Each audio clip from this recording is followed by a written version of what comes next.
I need a haircut real bad, man. You need a haircut real bad. Well, okay. So my barber I've now lost 3 barbers in a row in like the span of 5 years. Good God, man. What are you doing to your barbers? Well, so they live here and it's an expensive place to work and it's an expensive place to be a barber. And, you know, they work here for a couple of years and then they're like, screw this. I'm going to go live someplace that's not as expensive as San Francisco. Understandable. And then all of a sudden I don't have a barber again. So I don't know, man. I got a haircut in like June. I did notice when you were taking your headphones off just now, there is a bit of a I got a mullet. It's a straight up. Yeah. It's like it's the weird hair. It's like long when it's conditioned and it gets all nice and like I look like an old guy who's trying to look like a young guy. It's not a good look. I got to trim this thing up. I know what you mean. A little thin in the front. Yeah. What is the old guy version of business in the front? It's like you have it looks pretty good when I put some product in it and then I fall asleep on it and I wake up the next morning and kind of just toss it around. Oh, no, and then you don't sleep on the product, do you? I don't take a shower before I go to bed. Oh man. I mean, look, I'm not your pillow. Are you judging? No. Sounded like you were judging. Sleep hour and whatever filth you want. What? It's not like I'm putting on, I'm not putting on wet pomade. I don't slather it onto a comb. It's just a little bit of goo. It's fine. Back when I used product daily to go to the office, I would take a very quick shower when I came home just to rinse it all out. Oh, that's nice. That was a me thing. Yeah, no, I most of my stuff is, like it's relatively natural. It's like horse resin or, no, I'm kidding. It's all fine. So yeah, anyway, I got to find a new barber. I think I'm just going to go. I think I've given up to the point that I'm just going to go to the place that's in the strip mall by my house and just like eyeball the people coming off the chairs for a minute or two and then pick the one that looks like they're doing the consistently best job. I mean, how complicated is your haircut? It can't be that easy to screw up, right? I tell them the same thing every time. Please take what's on the back and the sides and put it on the top. And they look at me like a crazy person. And then I get a kind of, sometimes it's a good haircut. Sometimes it's a bad haircut. Fair. Yeah. I have not gotten a commercial haircut since February of 2020, coming up on 4 years. Wow. You're just going nonprofits these days or in-home service? Oh, okay. Let's say. Okay. My girlfriend, well, first of all, I haven't touched the top, as you can probably tell, since that time. I rarely see the back or top of your head, it turns out. It's about mid-back length now. What? Really? Yes. That's holy cow. Part of the reason I'm reluctant to cut it. Not that I kind of hate having it, but it's also so much sunk cost now, or sunk time, I guess I should say. Wow, you're like a samurai. I know. Like, I'm never going to have hair this long again. So if I cut it off, it's gone forever, even though I don't like having it.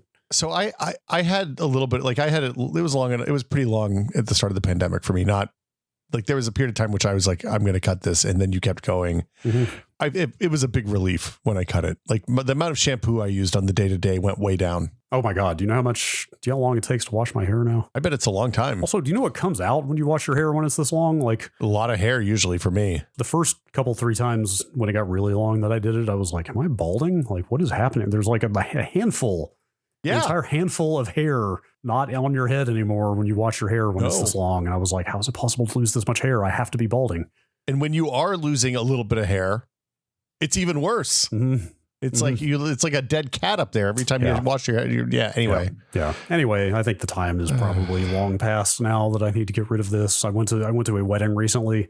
I debated cutting it for that wedding and did not. Yeah. And deeply regretted it. What was it the number one conversation topic? Did you do the man bun at the wedding or did you have a full length pony? Yes, I did. If anything, the thing that chilled me was how little it was brought up. Oh no. Which actually made me think like, oh no, people are too embarrassed to say something. This is a family wedding or a friend wedding? A friend wedding.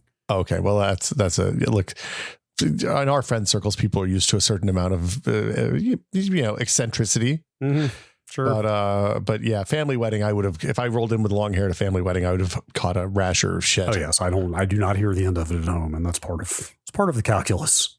But yeah, anyway, my girlfriend has gotten incredibly efficient at doing the back and sides with some clippers. I actually thought about asking her to just chop Just do the whole thing? She was like, no. She was like, dude, don't put that on me. What are you going to like? Are you going to get him to like tie it off and, get it put in a shadow box or something? Never forget Brad's pandemic ponytail. I don't know. Well, that's the whole other aspect of this is the ends of it are the last time there was any color in my hair. Oh no! Because I've like fully completed the process of losing any color. Like I'm full on gray now. You just look a lot more distinguished now, Brad. Yes, sure. Just keep telling me that. Yeah, you've Clooney'd up all the way now. Like I think I have to save some of it just to remember what color it used to be. I don't know, man. When the beard was really long to the point that I could braid it, I thought about braiding and then just chopping off the braid and then saving the braid. I also at different times have threatened to put like a silicone resin up along the roots of the beard and then use a straight razor to cut the resin and the beard off. Whoa. So I have like a beard merkin. Oh, that's terrible. Yeah, it's really bad. That's horrifying. But think about it, you could hang it up in like a glass box and it could be like, never forget. Oh, I don't think we can talk about this anymore.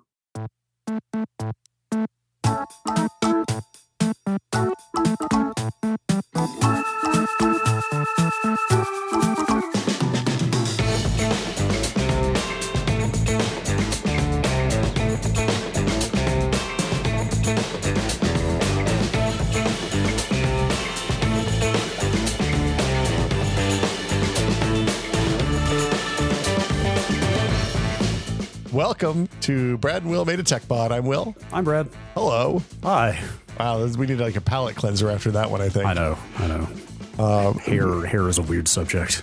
Yeah, this 1 week only, we're putting chapters in so people could just skip at whatever point they decide to punch out from the previous conversation. Sometimes I think about, should we do chapters? And then I'm like, usually each episode is only about one thing. So what would we even do chapters about? That's what we literally had this conversation when we started because you were still at Giant Bomb and you were like, I want to do chapters. And I was like, what are you going to do the chapters on? We have one topic each week. There are no topics to chapter select between. But this week we do because we have questions. So you could do a chapter on each question. True. There you go. It's just, I don't think we should do that, but I think it's I'm going to defer to you on that. It's a thing we could do theoretically. Mm-hmm. Maybe we make that a stretch goal for the next patron sub thingy or something. If we get above a certain amount, we get chapters. Yes, podcast chapters fairly labor intensive, it turns out. Like, I don't think I can actually do them because I don't have a Mac anymore. And the only tool I know of is a Mac tool. Is that one that Marco Arment makes? Oh. Yeah, so that was actually the bulk of what I spent my time figuring out when I wrote that little Python utility to do podcasts was I grabbed an off-the-shelf ID3 library, Python library for ID3. Oh, okay. And had to spend way too long. I mean, a lot of it was just not really understanding how Python worked also, but like I had to spend way too long figuring out how to dig into that library and get it to write chapters in a way that would work across every service out there. Yeah. And I finally did it. And so now I don't have to use Forecast anymore. I basically spent like 2 weeks writing that thing so I would never have to open my MacBook to do a podcast, to encode a podcast. The MacBook that you bought to do the podcast, just to be clear. Yeah, well, I bought it to work on the road. Okay. I bought it to save my ass when my PC was not working, which has turned out to be like half a dozen times since I bought it. That's true. Money well spent. Having a good laptop around when your PC is suddenly not working, invaluable. I just keep more and more PCs around. Just keep stacking them up. That's also an option. Brad, it's the time of month when we turn questions into answers. Yes. We're doing it a week late again this month because we did the Steam Deck episode last week. And also we did the questions episode late in October. Oh, that's right. Yeah. I can't remember why we did that. It might have been because we were bad at math or maybe Adam came by. I can't remember. But here we are. Mm-hmm. It is questions and answers time. If you have questions, you can send them to techpod@content.town, or if you're a patron, you can go in the Discord and go to the Q's Seeking A's channel and post your Q's there. It'll disappear into the void, and then we will see it at the end of the month, and we will pull it out and look upon it and gaze and decide whether it is worthy of being turned into an A or whether it's one of the more interesting Q's that we had that month. So yes, we will use our godlike powers to peer into the question pool. Scry some questions. Can I use the word scry? Yeah, that's what a scry is. You pull something out of a pool, it's always a scry. I read some D&D novels when I was a teenager. I know the word scry. Do you think that lifeguards describe saving people from a pool as scrying them? I don't know about that. Okay. Well, what's our first question, Brad? You got one on the top of the pile? Here's one from Royce. It's a good name, Royce. Yes, so it's an excellent name. Kind of regal in a way. I feel like I do feel like you're talking about a king. It's a bit aristocratic, I might say. Yeah. I'm starting to get back into PC gaming for the first time in 15 years. I was all set to order all my components, and then this pre-built system, which he links to, it's on Newegg, went on sale for $1,000 and was nearly exactly what I had in my cart, but at a much cheaper price. The only thing that I'd want to upgrade right away is the RAM. It comes with 16 gigabytes in a set of two 8 gigabyte DIMMs, and I'd prefer at least 32. I see 3 upgrade options. Get the exact same 2 by 8 gigabyte Kingston units as what it already has, giving me 4 by 8 gigabytes. Get the exact same brand, model, speed, everything as the OEM units, but in 2 by 16 flavor, giving me 2 by 8 plus 2 by 16. Number 3, remove the OEM memory and install a new set of 2 16 gigabyte DIMMs. All options are close enough in cost to not be a factor. I tried Googling, and there seems to be very varying opinions about, There seems to be very varying opinions when it comes to mixing and matching sticks of RAM. Too many options, too many opinions. What should I do? Don't mix and match RAM. Don't ever mix and match RAM in the modern era. Here are the things, let me pull up the system. Hold on, that's not okay. So there's an asterisk. If you're going to run it at the JetX speeds, not the XMS speeds, you can probably mix and match RAM. It'll probably be fine. That yes, but you probably don't want to do that because then you're sacrificing a bunch of speed on the fancy RAM you just bought. Yeah, if you're going to do that, you might as well not buy fancy RAM. That's people may know, but for people who don't know, JEDEC is the RAM standards body, and so basically when you refer to like JEDEC speed RAM, it's the baseline speed that they define as like acceptable. Or I mean, and technically, well, go ahead. I was just say technically that's the non-overclocked RAM speed. That's the thing that I think a lot of people have forgotten in this modern era of like everything. Absolutely. All the RAM is labeled by the speed that XMP or Expo profiles will clock it at. Yeah. But technically anything above the JEDEC speed is overclocking. And I think the fastest DDR5 JEDEC speed right now is like 4,300 mega transfers or something. 48, I want to say. I believe 4,800 is the current DDR5 JEDEC. And JEDEC on DDR4 was like 2133, I think. Yeah, for a long time. And at close to the end, they revised it up to like 3,200, I think. But like, the point is, running at JEDEC speed means you're running way below what the RAM is rated by the vendor to run at. And you were probably going to have to do that if you mix and match very different RAM to get it stable. Yep. Let me check the system he linked to see if we're talking DDR4 or 5. I would hope it's 5 at this point. Yes, it is DDR5. So you absolutely do not mess with DDR5 in any way. Whether it's mixing and matching different sizes of DIMMs, let alone different vendors, or even using 4 DIMMs is a bad idea at this point. I think you can attest to that even better than I can. My board only has 2 slots. I got the 2 slot board specifically because having more, you're always better running 2 sticks. You should never mix and match sticks. Even buying the exact same spot size and speed kits from the same manufacturer, you have a pretty good chance of not getting the exact same RAM. Yeah. So like, it's really hard to not mismatch that stuff if you're running the overclocked XMS or Expo speeds. Yes. If you're not, go nuts. If you're running the JEDEC speed, go nuts. But if you're running the JEDEC speed, you're probably going to be running a lot slower than you could be. You lose a lot of performance. So. Yeah, for sure. DDR5 in general is just much pickier about stability and all the factors around. Newer memory is always pickier than older memory. Yeah. Hopefully that'll improve as, how many years do we have left of DDR5? Like 5, 7, 6, 7, 8 years probably still. It just happened. Something like that. Hopefully that'll improve. But for now, get one matched kit, one matched pair of DDR5 DIMMs and use that and nothing else. And for what it's worth, by the time you want more than 32 gigs of RAM, if you're not doing something like run Unreal or run big data, like the 264 gig, 232 gig sticks to make a 64 gig pair will be a lot cheaper. Yeah. You should be fine with 32 gig for the moment, for sure. Yep. Also, RAM continues to get cheaper constantly. So yeah, that is the thing. You can always upgrade later, but yeah, you're just asking for trouble. I have been in this position before. Like if you have old RAM and you're like, I could just get more RAM and combine it with this, like you're just asking for heartache. It's just not worth it generally. Yep. Let's see. I'm going to read this one from Adam. please stop saying kilowatt hours per hour. I'm begging you. It's just kilowatts. 1 divided by 1 is 1. It's not technically wrong, but it's ridiculously redundant. Kilowatt hour is already a weird, illogical, awkward unit that means 1 joule per second 1 joule per second for 1 hour. It's redundant if you think about it in terms of dimensional analysis. Kilowatt hours per hour is even more absurd. The only reason that makes sense is because kilowatt hours is how you buy power. So we've always said that it was the style at Maximum PC as well. When you buy electricity from the electric company, you get kilowatt hours, and it is 1 kilowatt of energy over an hour of time. So when you're talking about buying electricity for your car or whatever, then you're buying kilowatt hours and the amount of time it takes to charge it. Anyway, it doesn't matter. When the power company starts using a less redundant naming scheme for their power distribution, we will do the same. Yes. Blame the power company. It's a safe bet. Usually. Always safe to blame the power company. Yeah. What else we got? How about, here's one from Joe. These all came into the email address. These are electronic mails? These missives? are inbox messages. Joe says, at the end of October, Persona 5 Royal left PC Game Pass. I spent about 40 hours playing the game before getting distracted by other things, so I never got to finish it. Fortunately, Steam's autumn sale was just a few weeks away, and it just so happened that Persona 5 is one of those games where transferring saves between Steam and Game Pass just works.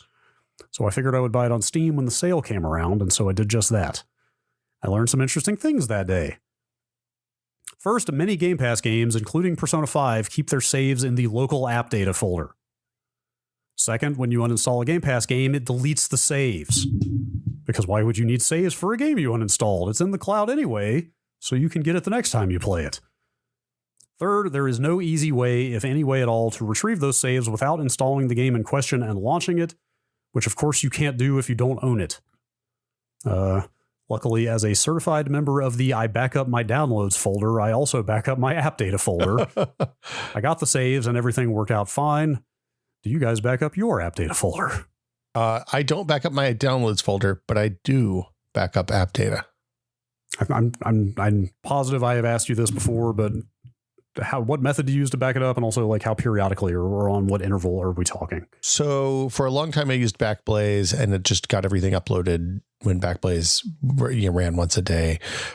These days I just copy everything over to a backup thing on the NAS, and it happens if the computer's on overnight, it happens every night. If it doesn't, it runs it once a week on Friday, and I use a sync copy or some command line tool just on a scheduled task. Interesting. Huh. Yeah. Maybe I should just do that. Well, so the problem with doing that is that if you have a file that's locked because some Windows thing is touching it, or the app is open all the time or something like that, then it won't back that file up necessarily. I know I've said it before. I am terrible about, I don't back up anything on my Windows machine. I mean, like anything that truly matters lives on the NAS anyway, like podcast recordings and stuff. So like if the SSD that my PC boots off of dies tomorrow, I'm out some days of reinstalling Windows and reconfiguring everything, but I'm not going to lose anything tragically permanent. But I really should find a way to back up my Windows stuff. So the bummer is that there used to be a pretty good Windows backup tool that was just built in from like Windows 7 on or Vista on, and they just replaced it in Windows 11 with the Windows backup thing that only copies your crap up to OneDrive, which is So I was, since I went to Windows 11, I was looking into that new backup utility because I was like, oh, I should start doing this, and like I landed on this PC World article. Windows 11's new backup and restore process just makes everything worse. It's bad. Is everybody that I know that has touched it, used it, whatever, has not been a fan. Yeah. So. The backing up important Windows stuff while Windows is running problem does not have an easy solution if you want to automate it, other than to boot into another operating system and do it. Well, I mean, so the thing is, like, I'm not going to restore a busted Windows install. Yeah. Right. I'm going to grab the files out of it and put them back where they go. Yes. And for that, I'm fine. If as long as the important stuff gets backed up occasionally, I'm probably okay. And it's easier. Like I can be up and running again in a few hours with what I have backed up. So maybe I'll just set up a scheduled like robocopy task. To copy my home folder to my NAS at like every couple days or something. That's probably fine. the problem, the other place that mine gets hinky is if I don't remember to run it. If I don't remember to leave my computer on overnight, a couple of nights a week, and then I can get into a little bit of trouble, but so be it. Yes. And the longer I spend in the Unix world, like POSIX, whatever you want to call it, FreeBSD, Linux, et cetera, like the more I lament that Windows is not more home folder centric, more like just let me put a bunch of dot files in my home folder that are plain text and easy to move, or you know what I mean? Like, well, more apps are doing that now, right? I'm seeing a lot of dot something folders in my home directory these days. More of them are, and that's great. But like Windows Terminal is a great example of like it's open source. It's made by Microsoft. Like a lot of people really like Windows and Terminal, including me. Yeah, it is a JSON file, which is the config for that thing, which is nice, but it's buried like 8 layers deep in your AppData somewhere. Like I couldn't even tell you. I have to look up every single time I need to go find that file. Well, I mean, it's a tough balance for Windows, right? Yeah. Because they don't, like, if they put the AppData folder where normal people can see it, like Bertrand had a thing on one of the Discords I'm in this morning where somebody had deleted so much stuff that text didn't display anymore. Like they needed to download a Windows update and they deleted something that just killed all text display in Windows. Okay.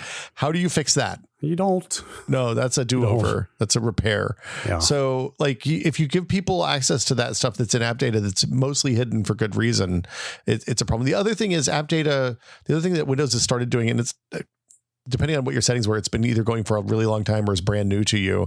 But applications that try to install to program files will often end up in a special folder in AppData that just has limited permissions, so you don't have to see a UAC prompt to start them running. Interesting. So you know, some of that stuff is hidden for good reason, I guess, is the TLDR. That's fair. That's fair. I have really enjoyed using Scoop, the package manager for Windows. Ooh. Largely because it installs everything to like your home directory /scoop. Oh, that's nice. Like all apps install unprivileged. Like you don't have to run as an admin for anything. Like if you get tired of Scoop, you basically just delete that folder and it's gone. So then like if you copy that folder to another machine, will you run Scoop and it'll look at everything in the folder and reconnect up all the shortcuts and stuff? It would not set up your path, like whatever other environment variables and stuff need to be there in place for it to really work properly. So I would still install it properly, I think. It does actually, now that I think about it, it does have an uninstall routine, which is like one command line. But it's a very quick reinstall. I would love to just be able to back up my entire home folder, you user /will, and copy that to a new machine and then have the machine pull everything else that it needs to make the machine right from the internet. That would be a delight, but I think it's going to be another 3 versions of Windows before we see anything even approaching that. Yeah. This is really digressing. We should get back to some more questions, but I watched a super interesting short history of Xenix on YouTube recently, which was Microsoft's Unix. You familiar with that? XENIX? Yeah, I remember Xenix. I had no idea it even existed. Like it predates MS-DOS. Yeah, like, it was. Yeah, but that was back in the days when you had to make your own Unix, you had to pay licensing fees to AT&T. Yeah, and so of course Microsoft, they put out a Unix. It was good, and it ran on the 286s of the day or whatever. Probably 808.6s and stuff like that. Yeah, right. But Microsoft being Microsoft, they didn't want to have to pay licensing fees on their operating system forever. Wow. So they bought CP/M and turned it into DOS instead, and DOS was complete shit compared to Xenix. Like, and then Windows took off and blah blah blah. Like it, there's a whole history there of why they ended up making their own OS instead of standardizing. They didn't want to pay for licensing, so instead they charged everybody else for licensing. But it's just real galaxy brain. It makes me think about like Mac OS is a Unix now, like a literal one, not even a Unix-like. It's like a certified Unix. Like every other operating system is POSIX compliant except Windows these days. And it fucking kills me that like we could be in a world where every single operating system in computing kind of interoperated on a basic level in a way that made sense, and we're just not.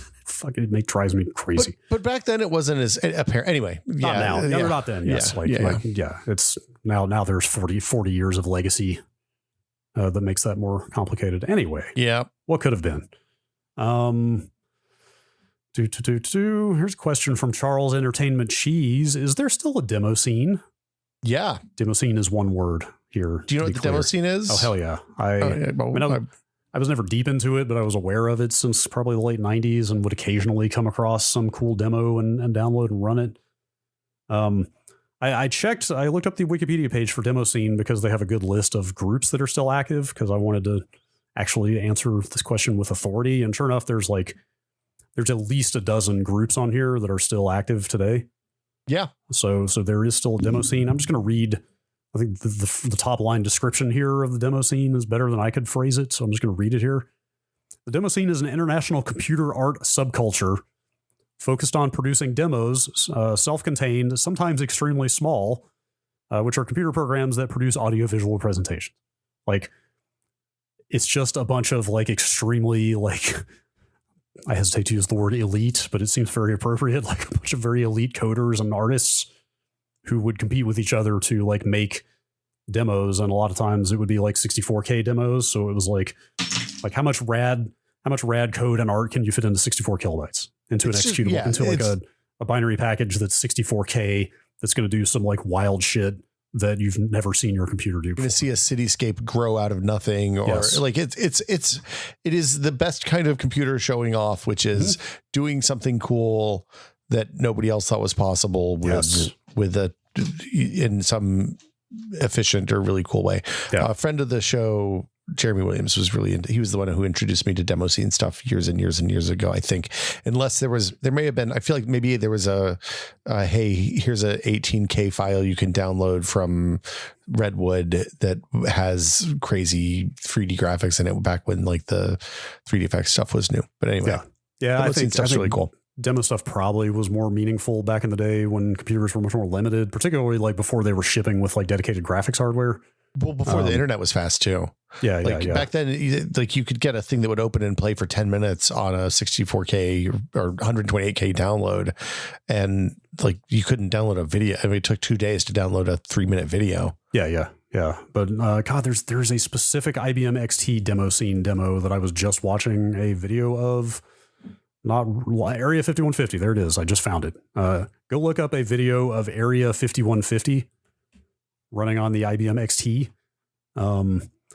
I wish I had links here. I'll try to find links and put these in the show notes. This actually all just kind of came about recently. There's a poster. The Pue.net one? Maybe.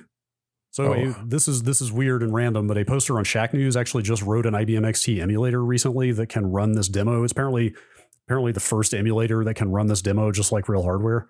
Oh, that's cool. Like kind of a big deal. But if you go watch the video for this thing, like the XT, like the original IBM PCs had like, and I hope I'm getting all the names right. I'm pretty sure it's an XT, but like they didn't have graphics hardware, right? Like they could only do like, or they had incredibly limited, a CGA output or something. Yeah. So like this demo, if you go watch it, does like 640 by 480, 256 colors.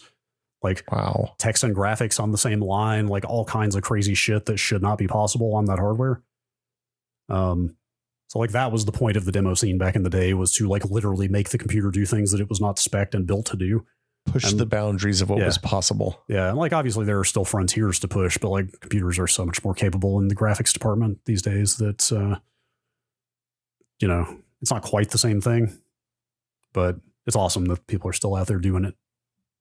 Yeah, it's the thing that I like about these, like I'm watching the video of this right now, and it starts with, wouldn't this be cooler if your crappy IBM would do this cool thing that your crappy IBM normally can't do?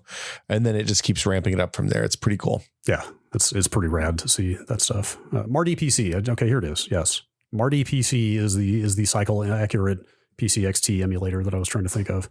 And yes, it's here in fact. Okay, I will put this stuff in the show notes. I'll give you a good direct feed capture. Yeah, I found the video of Marty PC running Area 5150. Like, it's awesome to see when you keep in mind that the computer absolutely was not remotely built to do this stuff. The IBM PCs that I used did 2 colors because they worked up to Hercules monochrome monitors. Right. Yeah. It's cool stuff. Here's a question from Shifty Lightfoot. How do I get started interacting with people on the Discord? Almost all of my interactions on the internet have been met with a hostile, why would you want to do that? Or your question is in the wrong place. I've certainly encountered that myself on various forums and Reddits and so forth. Yeah, I hope that why would you want to do that is sometimes a perfectly valid question to ask if you want to understand why somebody's doing, like if you're asking a question, if you're asking for help with something and I don't understand what the eventual goal is, I'll often ask, why do you want to do that? Or like, what is it you're trying to do? Yeah. Because often that is that, like, I wouldn't take that as a hostile question necessarily. It may come across that way, but I don't. Yeah, I can see how it would come off as off-putting. I mean, like, if people are trying to tell you you're wrong for doing it that way, or, you know, you should do it this other way that you haven't thought of, why aren't you doing it this other way? It maybe comes off as a little bit condescending. Yeah. But yeah, that's a tricky one. That's a tricky one for people to ask questions about things they don't fully understand, right? Because, like, if you need help with a technical thing that you're not experienced with, how do you have the vocabulary to ask the question, right? Like, yeah, it's tough. Usually I find I get the best results with that when I lead with, hey, I don't know if I'm even asking the right thing here. Yeah. But I want to be able to do this, and here's what I think I should do. Can somebody help point me in the right direction, or tell me if this is the right way to go? That happened a lot when I was learning to build stuff, and like when we're working in Adam's shop. Like, I know how to work a lathe and I know how to work a mill reasonably well, but I don't know what anything's called because I have no formal training whatsoever. So I had to ask for the pointy one with the twisty end on it, and then go look at the box and point out and be like, what is this one called? Right. Yeah. Which is really frustrating. But also I would hope that people in the Discord wouldn't yell at you for posting your question in the wrong place. Yeah, no. I hope that they would just say, hey, like, here's what I think, but maybe a better place to ask this is over here. Yeah, there's definitely some of that. And that's just practical because, like, you know, the people that have, like, for example, a ton of hardcore networking knowledge happen to hang out in the networking channel a lot, you know, so it's just an easier place to get questions answered. But yeah, I totally agree that, like, being upfront about sort of the scope or limits of your knowledge and experience is helpful, because then it helps people understand, like, where you're coming from and what you already know and might not know. I think the other thing for me is just kind of observe a channel you want to ask questions in, or just kind of like hang out and read a little bit, like scroll back and just kind of watch conversations a little bit, kind of get a feel for the vibe of the place. I'd also say, just generally speaking, like, text is a reduced information capacity medium, right? You don't get the full context of facial and body language and stuff like that. So I tend to assume best intent, assume good intent when I'm talking to people on Discord. If somebody says something that, like, just, it's always worth considering whether that somebody's actually trying to be malicious or even harsh, and is maybe they just had 2 seconds and wrote a quick post while they were on the toilet or something. Yeah. Like a quick response while they're on the toilet. Yeah, I mean, I've got decades of, like, going on IRC and hanging out in IRC channels and stuff like that. And, like, I really think just sort of like hanging out and, like, taking the temperature of the place and watching people interact with each other and kind of see what the tone and the culture are and that kind of thing. Always good. Yeah. So hopefully that's helpful. This next one's pretty good. If you just roll straight into it. Yes, I was going to read that one. In fact, from a base guide, people tweak their usernames in a way that sometimes is hard to figure out how to pronounce. Base guy G tree. I think this is base guy, but with the tree emote, because it's on the holiday season. Oh, okay. Well, yeah. Anyway. Sometimes Windows does not render. But he could be Bass Guy G2. We've had this conversation before. We got corrected. I can't remember which way it worked out. I think he's a guitar, not a musician, not a fish guy. Oh, but it could be the other way around. Speaking of Windows rendering of emojis, switching to Windows 11 was really weird. Oh, because the emojis work now. Because now on Discord, everybody that's got, like, country flag emojis in their names, I can actually see the flags instead of just the JP or the AU. That just recently changed, because I used to see CAs on the end of everybody until fairly recently. I think that might be a Discord change. Was that not a Windows 11 thing? I don't think so. I thought it maybe just happened around the time I upgraded. But anyway. It could be. All right. What's the earliest permissible date to put up Christmas decor? I say the day after Thanksgiving. Growing up in the New York City suburbs, Christmas time doesn't officially start until Santa comes down Herald Square at the end of the Macy's Thanksgiving Day Parade. Al Roker said so.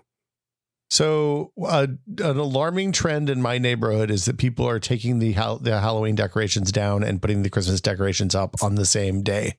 Interesting. Okay. And I am. That's too much. It's too much. You need that break. Mm-hmm. Like, I switched the lights on the house to, like, a tasteful champagne thing for Halloween, for Thanksgiving. Yeah. from the purple and orange that is traditional for my people at Halloween. It's like a harvest gold, like a nice burnt orange, something like that. It's a real warm, but there's little sparkles, white sparkles occasionally. The colors of fall up through Thanksgiving, I think.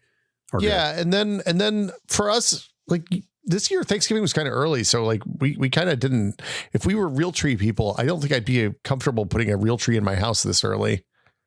Because it's is that for safety reasons? Yeah, or I don't want to burn the place down. Yeah, fair. I guess they get more flammable over time, right? I mean, the drier, the Burnier, right? Mm-hmm. But I dug the faker out of the tree on Black Friday and jammed it up in the living room. We moved everything around, took advantage of the quiet day to pull all the furniture off the walls and vacuum back behind it all, because that's always important. Yes, of course. What do you guys do? I don't have the benefit of New York City, proximity to Al Roker or whatever, but I fully agree with the day after Thanksgiving is the sensible day to go. But there are people around here, like people decorate. I don't know if it was something that started in the pandemic or I just started noticing it more because we were inside. And so we started going a lot more walks and stuff, but it feels like people decorate like crazy around here now. I think that's a pandemic response, right? Like I think we did a lot more house decorating during the pandemic because it was like the place we could control. But the thing that always weirds me out the most are the people who wait until like a week before Christmas to put up any decorations and then take them all down like the day after. So we've done that before. The thing to know is that if you have kids and your kids are in school, especially the time between Thanksgiving and Christmas with all the Christmas stuff that has to happen, and also all of the end of semester school bullshit, is like the second busiest time of the year, aside from like the 3 weeks, 4 weeks before school lets out in the spring. And there's always like recitals and sporting seasons are wrapping up, and like there's a million things to do. So sometimes you don't have a free Saturday to put lights on the house until like you're off for Christmas break, basically. That's fair. I'll concede that one. But the other end of that, though, like the people who take their everything down like on the 26th, I'm like, why? No, why would you do that? Just like imagine some guy just like steam shooting out of his ears. I'm like, I gotta get this fucking tree out of here right now. I think we redecorated the tree for my daughter's birthday and Valentine's Day, but I think we took it down before St. Patrick's Day. Interesting. In 2020. You're not actually the first person that I have heard of doing something like that, just leaving a tree up and turning it into like subsequent holiday trees for a little bit. That might have been 2021. We were in kind of a weird place in 2021. Yeah, fair. But yeah, I wouldn't do that all. Like that was a special occasion event from where I sit. But that's fair. That's fair. It's I don't know, man. I look, I'm not going to yuck anybody's yums on this. If you want to take your Halloween decorations down, if you want to put a Santa hat on your 12-foot skeleton and call it a Christmas decoration, I say let it ride, man. That sounds cool to me. And now I will say I'm 1,000% in favor of the uptick in Halloween decorating that's going on around here, and Halloween holiday lights for that matter. Like you guys should come down to our neighborhood. It is intense. I just love walking around the neighborhood looking at holiday lights in general. Oh yeah. And yeah, like you said, all the purple and yellow and orange ones out there. Spooky. I'm really curious to see if the people who do the crazy over the top Christmas decorations, like with the Mannheim Steamroller radio station and the whole thing, are going to continue competing this year. Because like last year, there was one that turned the entire end of a cul-de-sac into like a full 360 lighted theater thing where you turned the radio station on your car, and like the whole house and all of the neighbors' yards and everything was synced up with the house. That's pretty good. It was kind of a trip. That's pretty good. I know we've talked about it before, but like holiday lighting, holiday decorations seems like an area where like, there's just been this rapid advancement in tech in the last 20, 30 years, just like cheaper microcontrollers and new wireless standards and way more compute and everything. Like, yep. And LEDs, like lower costs, color changing LEDs and stuff. Like, it just feels like that's one area that has benefited tremendously from all those changes. Yeah. Like it's the stuff you can do with lights now that you couldn't do even 20 years ago is just nuts. It's like the stuff that would have been fancy studio lights or fancy stage lights is like super accessible at a fairly reasonable prices. I mean, hell, I think Twinkly they have a light wall that's a pop-up light wall that collapses that was like, I mean, it's expensive, but it's like not expensive for a light wall. It's like $1,200 or something. It's kind of nuts. That's anyway. Cool. That's cool. Yeah. There's a question from Mountaineer Blue. What is your playlist style? Do you have different playlists in your Spotify or Apple or Music or Plex or whatever for different moods? Do you not use playlists at all and just listen to albums in their entirety? I have a single stream of consciousness playlist that's been added to for the past decade with every song I listen to on a regular basis. Wow, that is fascinating. That's intense. That's pretty. Yeah. I would almost like to see that playlist. I'm kind of so I've done like one time I made a Spotify playlist that I just made public and let anybody add songs to, and then I posted a link to it on Twitter and was like, "Hey, cool. I got to drive to LA. Will you guys give me 8 hours of music?" And they did. I don't know why I never thought about this. I didn't realize you could make like publicly editable playlists. That's neat. I'm going to tell you, it was not a great idea. There was some sure, like nobody put a screamer in there because I don't think they wanted me to die. But there was some real shit songs in there. Can I ask how much Will Smith was in there? A surprising amount. Less than I expected, more than I wanted. How's that? Fair. But I usually listen to whole albums. Or I pick a song that I want to hear and I hit the make a radio station on this button. Sure. Yeah, I'm a pretty big, if I'm hanging out in the living room like Friday evening or whatever, definitely just throw a whole album on. I do like ambient music. I do like sort of like chill, just, oh yeah, instrumental. Like I have a lot of game soundtracks, for example, that I just want to listen to, like some chill instrumental stuff. And like the weird thing about game soundtracks is a lot of them, like most any game that has combat in it, is going to have a lot of like, it's going to be peppered with a lot of like really up tempo, uproarious, like heavy percussion, like Dark Souls boss type stuff. You know what I mean? Yeah, that's not exactly what I'm looking for. Like I'm talking about FTL. Yeah. Yes. FTL. There's a whole Ben Prunty. Great work in there. Great work in this space. FTL is a great example where they actually bisect the album, I believe, where the first half is the like chill exploration tracks. The second half is the like kind of that boss is killing me over and over again. Like the oppressive combat versions of those songs. So I actually have a bunch of playlists of like the chill out or ambient versions of albums, like with all the kind of less pleasant stuff removed. Yeah, that's not that like that's I actually have a playlist. There's an Apple curated playlist called Sleepy. That's all like ambient beats that are a specific rhythm that like I put on and I just immediately fall asleep. It's really good. It's worth Apple Music alone. I think it's the thing I would miss most if I stopped Apple Music. That sounds pretty good. I also, do you make playlists? I still make playlists sometimes. Like I'll make my wife a playlist sometimes, or I'll make the kiddo a playlist. She's doing War Crime playlist now where she plays like 200 copies of Running Up That Hill, the over and over and over again. And then just like wants to put them on the car. Uh-huh. And then here's my favorite thing to do. This is my favorite stupid thing to do. You can set up an automation. If you have like Google speakers or Sonos speakers or whatever, you can set up an automation that will play a song at a specific time. So there's a lot of songs that mention the time. Like, for example, Piano Man opens with it's 9 o'clock on a Saturday. Mm-hmm. So at 8:59, you start the automation to play every Saturday night. And then at 9 o'clock, the whole house lights up with it's 9 o'clock on a Saturday. And everybody gets excited and sings Piano Man for a minute. It's like a little party. That sounds like a fun, silly thing to do if you have children. It's good, but the adults really like it much more than the child, I'll tell you. Fair. Yeah. Fair. You're all children at heart. Yeah. Yeah. Music. There's been a big discourse on Twitter this week about like the Spotify like year-end wrap-ups are everywhere right now. Yep. And there's been a discourse about like, hey, what if you used something that actually paid the artists a decent amount that's not Spotify, such as Apple Music or Tidal? I mean, I don't. So the people on Twitter can't throw any sticks at anybody as far as I'm concerned. Yeah, fair. I don't use any commercial streaming service at the moment, so I'm not really in any kind of ecosystem to share playlists or anything. It is remarkable that we went from a system that didn't really pay artists very much for buying CDs to something that pays them less than nothing for playing songs. Yeah. I don't know. My year-end things are always jacked up for music because I have a kid. So it's often like this year's there's gonna be a lot of Taylor Swift and Olivia Rodrigo on mine. And fair. It is not representative of my likes or desires. Hey man, you can own it. It's all right. That Dua Lipa song fucking rocks though. Fair.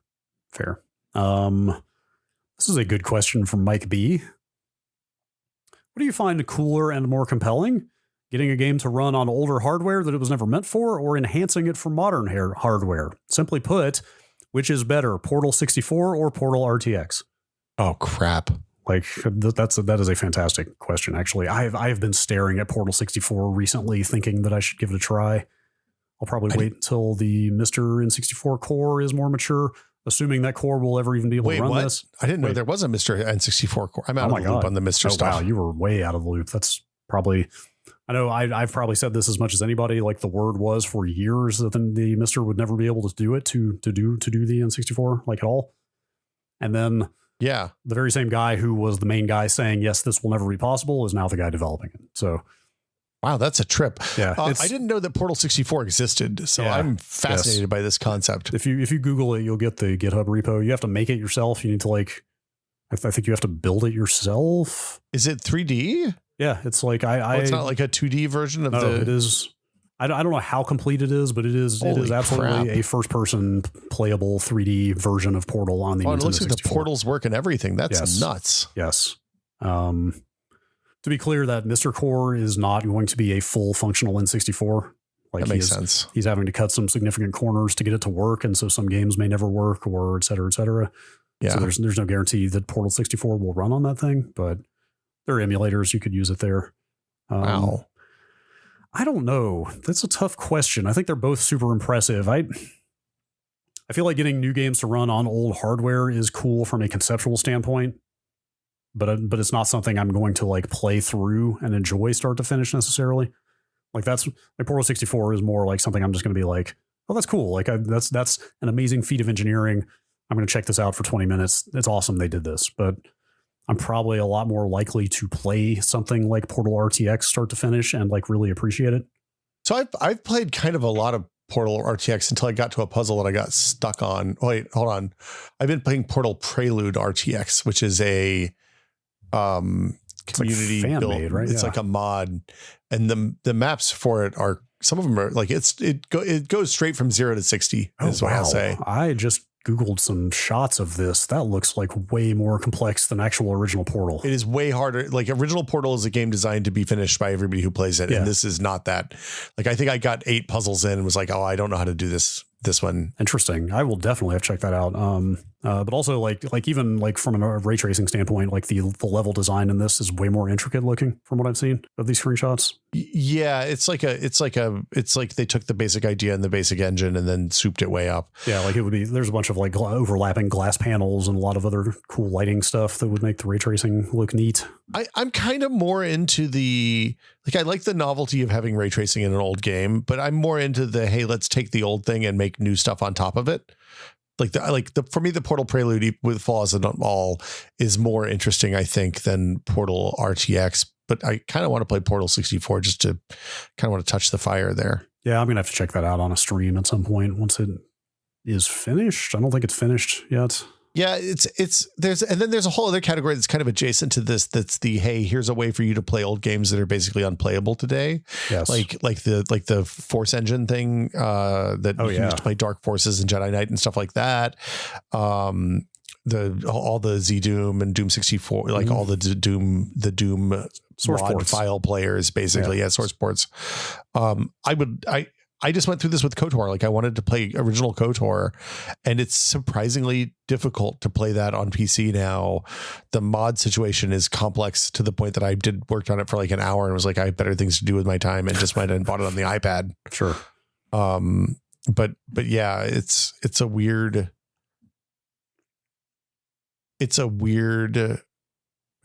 scene. The whole thing is kind of weird and cool. I'm into both of them. Yeah. Yes. They're both awesome for different reasons. There is so much cool stuff happening out there these days with people with technical skills just doing stuff like this. It feels endless at this point, and that's awesome. Yeah.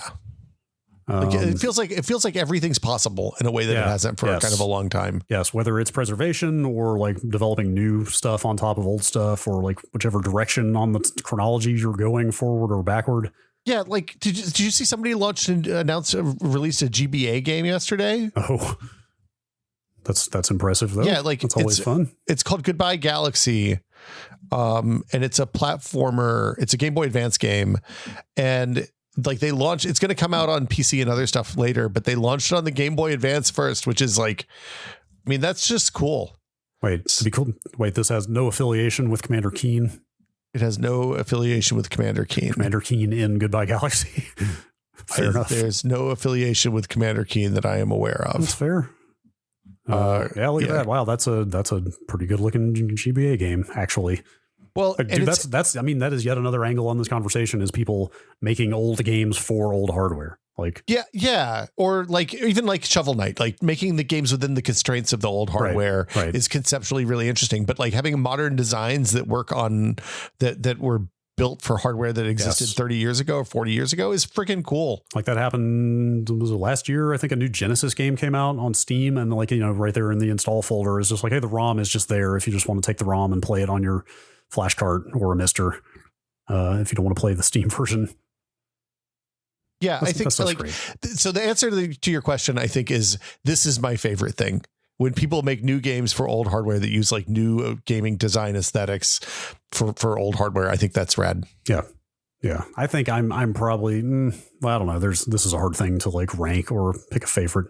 I think the preservation aspect is the most actually valuable part to me. Oh, like of course. The Mister style stuff, just like keeping old games alive.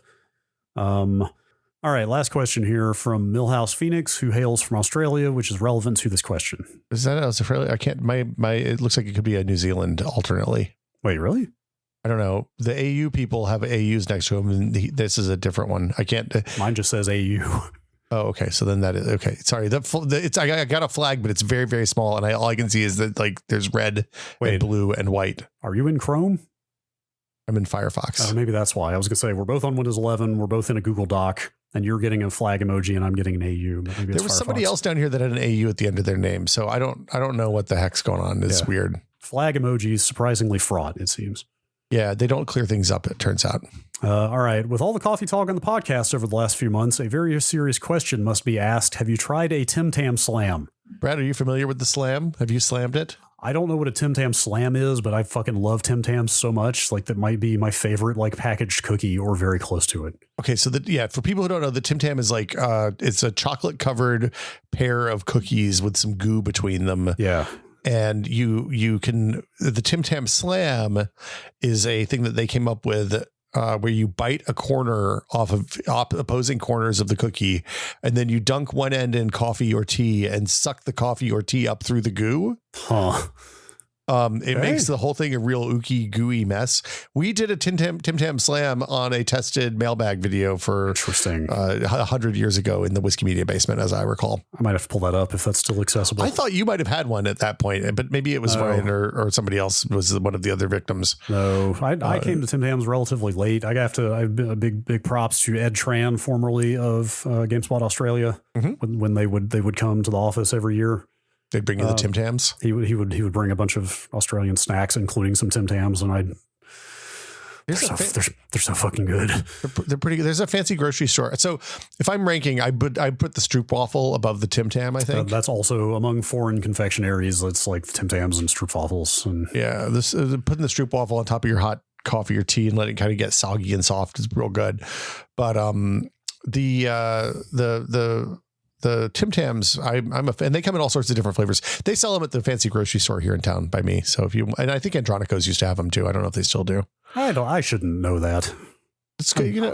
I'm better off not knowing that. An occasional Tim Tam within the appropriate hours is a totally fine thing to snack on, Brad. Occasional is the operative word there. Easier said than done. I think that will wrap it up for us. All right. This week. If you have a question, you can send them to techbot@content.town or post them in the Patreon only Discord to the Q's Seeking A's channel. We appreciate everybody who supports the show. So thank you all patrons. Thank you.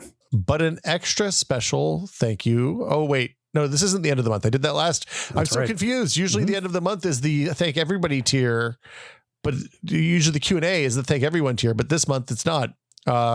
This month, we're going to give a very special thank you to our executive producer tier patrons, including Nick Johnston, Paddle Creek Games makers of Fractured Veil, Andrew Slosky, Jordan Lippett, Llama Magic, Just Wedge, Joel Krauska, Twinkle Twinkie, David Allen, James Kamek, and Pantheon makers of the HS3 high-speed 3D printer. Thank you all so much. Yes, thank you.